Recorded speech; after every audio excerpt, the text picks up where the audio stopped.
In this video, I'm going to briefly review how we'll be analyzing our personal corpora this semester. So this semester, there are two primary ways that we'll be analyzing our corpus. The first one will be by hand. So you'll actually open up the research articles and review them yourself by reading and annotating and analyzing from there. The other one that we'll be doing, we'll be using a computer program called Lanxbox.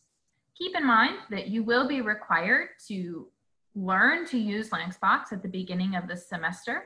But if you don't like using Lanxbox, later on in the semester, you will have the option of doing everything manually rather than using Lanxbox.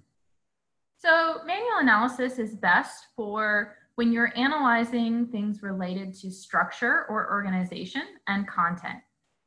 It's more time consuming because you actually have to physically review all of the articles yourself by hand. So typically you're gonna be able to accomplish fewer articles. So you won't necessarily be able to review every single article in your corpus when you're analyzing by hand. A good example of a question that you could answer using manual analysis is, what is the typical overall organization format of research articles in my field?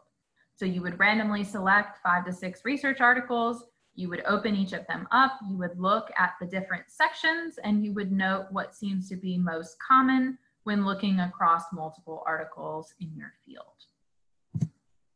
Lanxbox is a way of doing a more automated analysis. So this is a free open source concordancing software, and it's best used when you have questions related to words or phrases. So at the word level. Or the phrase level.